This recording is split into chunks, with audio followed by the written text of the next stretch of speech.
Bloodride is a new 2020 Norwegian horror anthology series, and it's 6 separate stories with no relation to one another. But the way they set this up is they're all on this bus headed towards some unknown destination. So that's the scene between every new story, and this bus is obviously in hell or going towards a dark place. I had my jaw open the whole time while I was watching this because it's not very good, but for some reason I finished the whole thing. And I think the thing that hooked me initially was how bad it was, because here we have all of these stories and they have one gimmick, they have one twist that they're trying to go for, lacking any type of really deep character development, any backstory, but they also don't respect their audience enough that the twist is adequate. They have to do more and give you multiple twists in a lot of the stories. Because they're so simple and kind of dumb,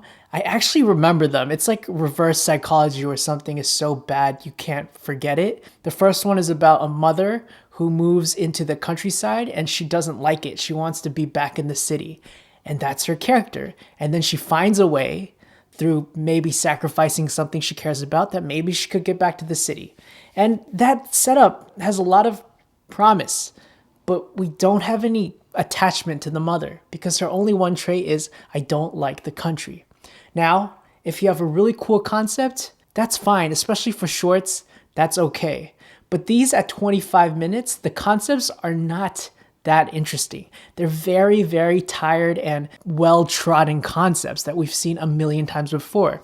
So you would hope that either you have a new angle or new approach to this concept, or we have some strong character work. Also, one thing, I actually watched this with the English language over it. I didn't feel like listening to Norwegian or reading subtitles because the stories were so simple. It takes energy for me to read, and I'm not gonna read this terrible, mediocre dialogue. But it's a great show to just play in the background while you're 80 or 90 or 100% focused on something else.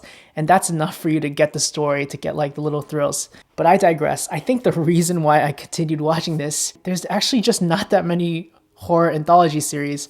I think I've watched a lot of them, if not most of them. I just wanted short snippets of horror. And when you want French fries, yes, the best French fries would obviously taste really good, but if you just had frozen French fries or Burger King French fries, it's not bad. It still hits the spot. So I just kept watching because I at least knew the setup. My expectations were set from the first one that this is going to be pretty mediocre. They're not going to do anything special.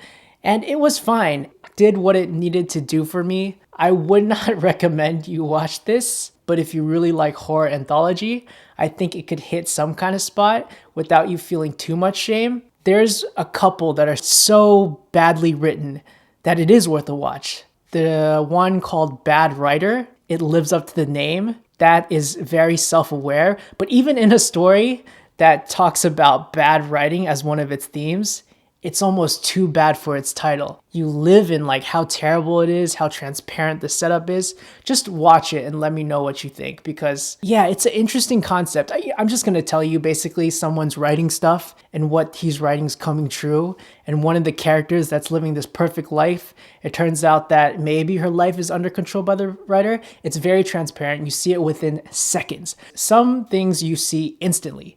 And some things, there's no setup, there's no foreshadowing, there's nothing that a good horror would do. It's just kind of thrown in your face all at once. Bad Writer, I think if you watch that, you'll understand why this series is so frustrating. But the last one, The Elephant in the Room, that was actually the only one where I started to care about the characters a little bit. I think the writing definitely was stronger because we had some characters and they kind of had a crush on each other. So there's kind of this cute will they, won't they going on. All of these episodes end very badly. They set you up for some kind of big twist and it doesn't quite feel worth it. But then Netflix autoplays and you realize like, I wonder what the twist for this one is going to be. And then, the 3 hours of your time goes by. I don't know. I'm kind of lost. The last time I felt this way, I want to say Tales of Halloween was bad, but it was campy bad, self-aware bad. And there's some that were really good or really interesting It kind of reminded me of Goosebumps. Actually, I think if you had told me this was a Goosebumps series and you replaced all these adult characters with younger kids, I would be more forgiving. But I see adults and I expect a certain level of maturity or complexity in the story, and there's none. There's actually more depth in most of the Goosebump stories because at least they know what they are. They have one kind of gimmick, whether it's a mask or a dummy, and we drill down and that thing scares us. This is just, okay, we have characters that we know nothing about, and we're just gonna trick you at the end. It's so dumb. I watched the whole thing. I hope everyone is doing well. I actually filmed another mukbang, but I've been trying to edit it, and I look pretty hungry just eating those wings. So I don't know if that's something people will like. But I definitely want to talk about Southbound. I watched Vivarium recently. Both of those I recommend. Stay tuned for those reviews. Thank you so much for watching, and I'll see you all next time.